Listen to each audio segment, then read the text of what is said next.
Charles had always been a quiet man, someone who valued his privacy and the simple pleasures of home ownership. His backyard was his sanctuary, a place where he could unwind after long workdays, tend to his flower beds, or simply sit on the porch with a book in one hand and a cold drink in the other.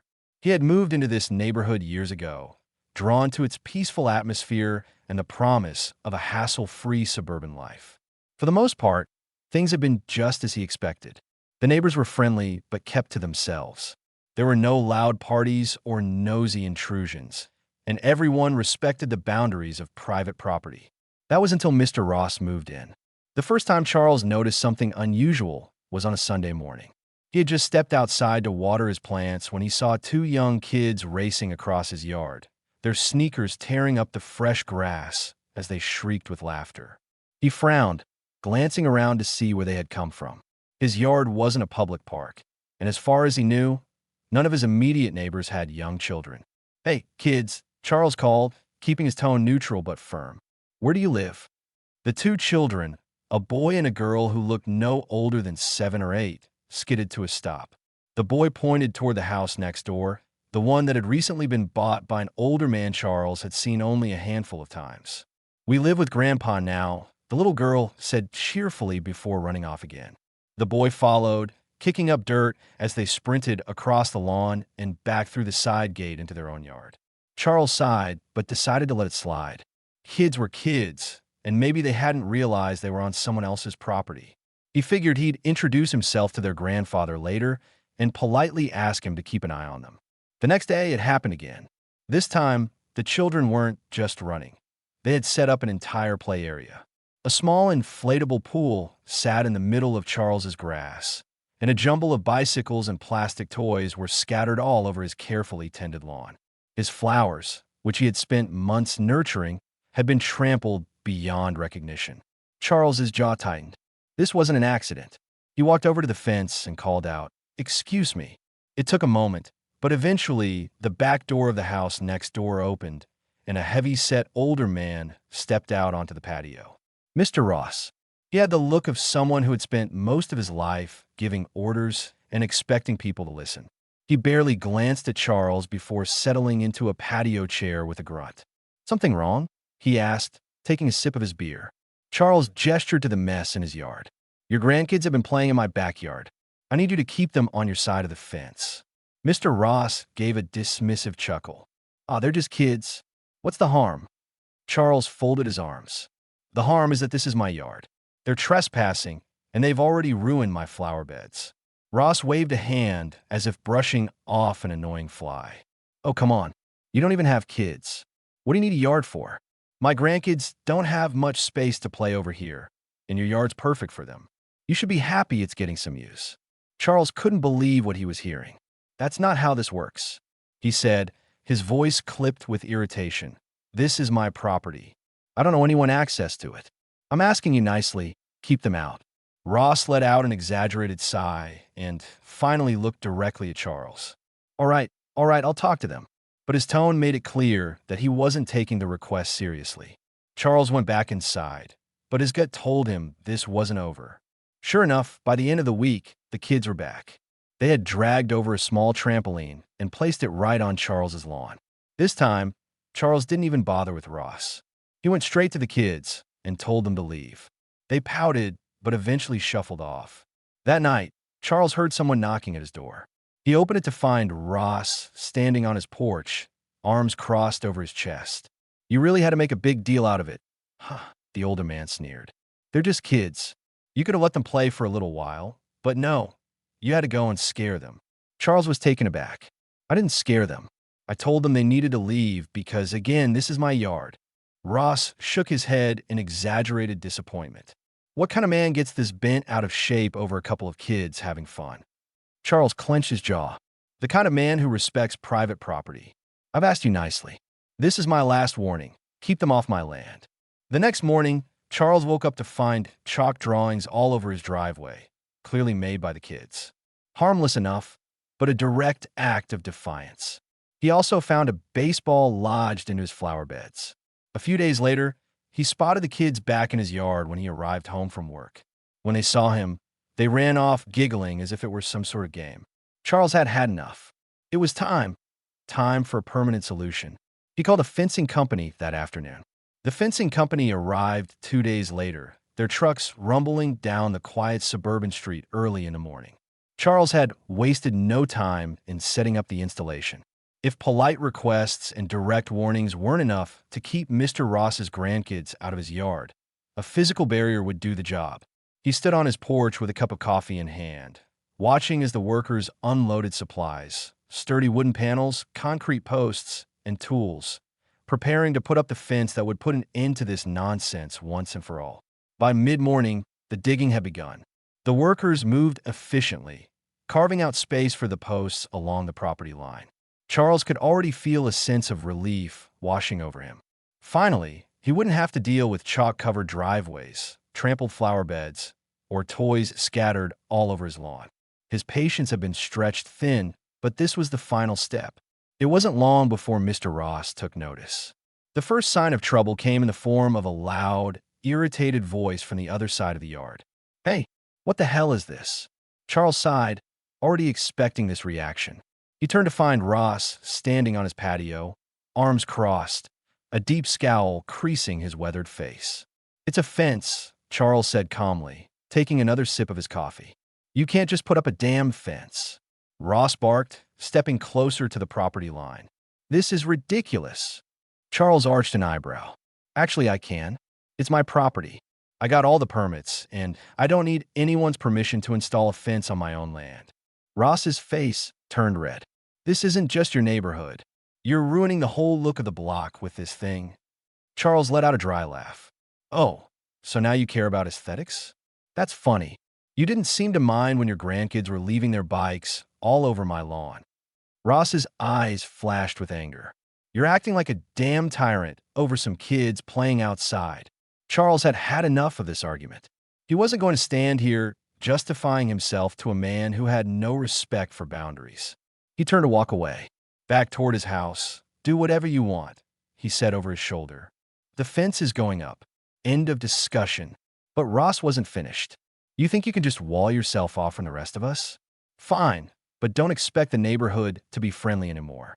Charles ignored him and went inside, letting the workers do their job. As the afternoon wore on, he kept an eye on the progress from his kitchen window. The fence was taking shape, stretching along the entire backyard. He could already picture the peace and quiet he'd enjoy once it was completed. But of course, Ross wasn't the type to let things go. An hour later, Charles heard commotion outside. He stepped out onto his porch and immediately felt his blood pressure spike. Ross was standing at the fence line, his grandkids beside him, holding a petition. Several other neighbors had gathered around, and a few of them were murmuring amongst themselves. "You've got to be kidding me," Charles muttered under his breath. Ross waved the papers in the air. "We're filing a complaint with the homeowner association. Your fence is an eyesore, and it's disrupting the community spirit. We demand you take it down." Charles let out a slow breath, resisting the urge to yell. "You can file all the complaints you want. It's a legal fence on my property. There's nothing the homeowner association can do." One of the neighbors, a middle-aged woman named Laura, frowned. "Charles, is it really necessary? I mean, the kids weren't hurting anyone." Charles shot her a look. "They weren't your flower beds getting destroyed. They weren't your mornings interrupted by chalk all over the driveway. And they weren't your property being treated like a public playground." Another neighbor, a man in his late 50s, nodded. "I can't say I blame him. If my yard was constantly being used without permission, I'd do the same." Ross's face darkened at the lack of complete support. "This neighborhood used to be a community," he spat. "Now we've got people acting like selfish jerks, putting up walls instead of being good neighbors." Charles clenched his jaw. "You know what's really selfish? Acting like someone else's property belongs to you, just because you don't feel like watching your own grandkids." A few murmurs of agreement rippled through the small crowd, and Charles could see Ross's grip on his petition tightening. He was losing ground. "You'll regret this," Ross snapped. "The homeowner association will hear about this." "Go ahead," Charles said coolly. "Let me know how that works out for you." With that, he turned and went back inside, leaving Ross fuming on the sidewalk. That evening, Charles checked his email, and sure enough, there was a message from the homeowner association board. Apparently, Ross had wasted no time filing his complaint. The message requested a meeting to discuss concerns about the recent property alterations. Charles leaned back in his chair and smirked. This was going to be interesting. Charles arrived at the homeowner association meeting 10 minutes early, determined to get this nonsense over with as quickly as possible. The small community hall was already filling up with board members and a handful of concerned neighbors, including Mr. Ross, who sat at the front with a smug expression on his face. Charles could practically hear the self-righteous gloating radiating from him. The head of the homeowner association, a stiff-looking woman named Patricia Hollins, adjusted her reading glasses and cleared her throat. All right, let's get started. We're here today to discuss concerns regarding a newly installed fence on Mr. Smith's property. Charles crossed his arms, already annoyed by the formal tone. Let's be clear, there's no concern here. I followed all the regulations, got my permits, and installed a perfectly legal fence. What's the problem? Ross, as if waiting for his cue, sat up straighter and gestured wildly. The problem is that his fence is ruining the community atmosphere. We used to be a friendly neighborhood, and now we've got this ugly wall cutting us off. Charles scoffed. Oh, I'm sorry. I didn't realize my private property was a public park for you and your grandkids. A few chuckles rippled through the room, but Patricia shot him a warning glance. Mr. Smith, please remain civil. Charles leaned back in his chair, biting back another sarcastic comment. Patricia turned to Ross. Mr. Ross, does the fence violate any homeowner association guidelines? Is there a height restriction or material requirement that it does not comply with? Ross faltered for a second, but quickly regained his composure. Maybe not technically, but it's an eyesore. It's ruining the look of the block. Patricia pursed her lips. I understand your frustration, but if it's within the legal limits, then there's nothing the homeowner association can do. Charles smirked. There you have it. End of discussion. Ross's face turned red with frustration. No, it's not the end of the discussion. There's more to this than just a fence. He's creating hostility in the neighborhood. He's acting like a dictator over a little thing like kids playing outside. Charles rolled his eyes. Hostility? Your grandkids have been trespassing on my property for weeks. I asked you nicely to keep them out. You ignored me.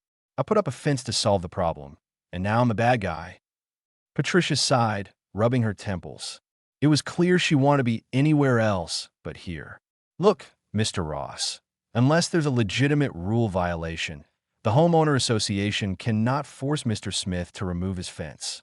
Ross's mouth opened, but no words came out. He looked like he was about to explode. Then, an older woman from the audience raised her hand. I think the real question is, why were your grandkids playing in someone else's yard in the first place? Charles turned to her, recognizing her as Miss Calloway, one of the few people in the neighborhood who hadn't taken sides in this ridiculous feud. Ross's face darkened. Because they like it there. It's got more space. Miss Calloway gave him a disapproving look. That's not a reason. You don't just let kids run wild on someone else's land. Charles couldn't help but smile. It was nice to see someone else calling Ross out on his entitlement. Patricia cleared her throat. I think we've heard enough. There is no rule violation here. And as such, the homeowner association has no authority to demand the removal of Mr. Smith's fence. This matter is closed. Charles leaned forward, looking directly at Ross. That means drop it. Ross glared at him, but said nothing. Patricia gathered her notes, signaling that the meeting was officially over. The neighbors slowly began filing out, some giving Charles nods of approval, while others muttered under their breath.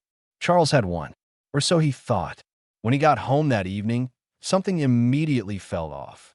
He walked through his front door and into his backyard, where his brand-new fence stood tall and firm, except for one section. A panel had been knocked over. Charles's stomach twisted with anger. He stepped closer, examining the damage.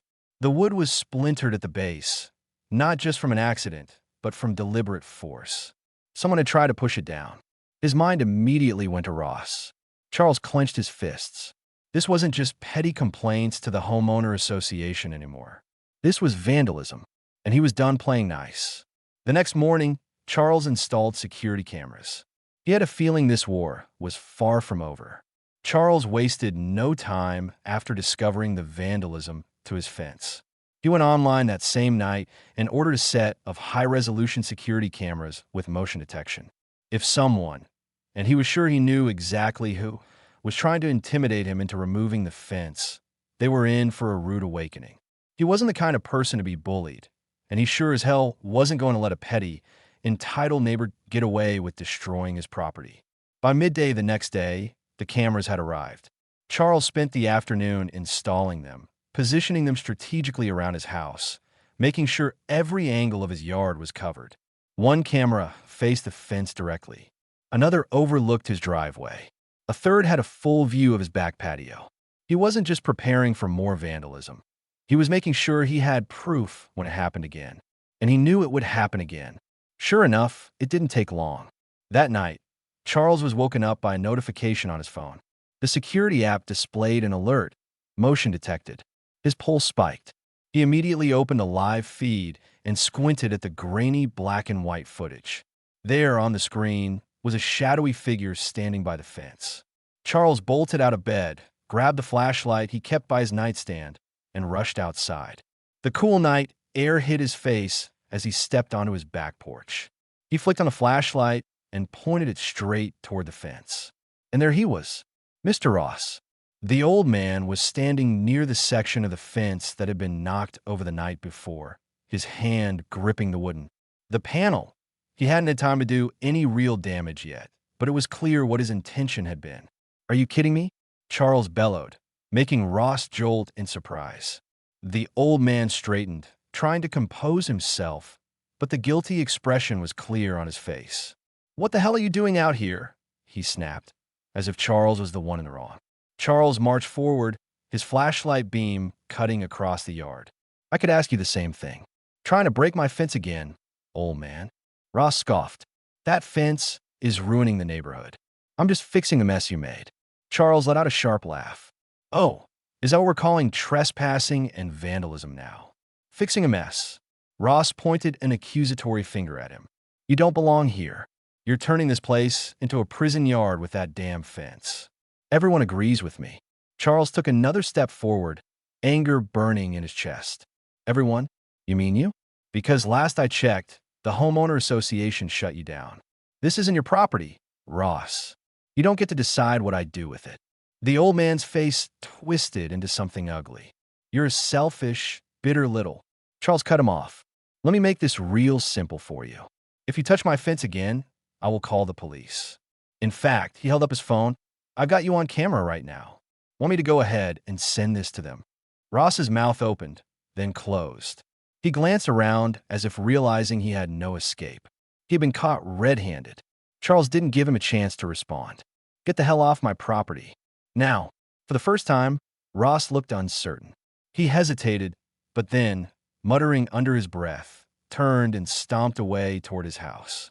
Charles stood there for a moment, watching as the old man disappeared into the darkness. His hands were still clenched in a fist, his heart still pounding. This was far from over. The next morning, Charles went straight to the police. He arrived at the station with the security footage loaded on his phone. It wasn't the clearest video given that it was filmed at night, but Ross's face was visible enough. The officer on duty, a no-nonsense woman in her 40s, took one look at the video and let out a sigh.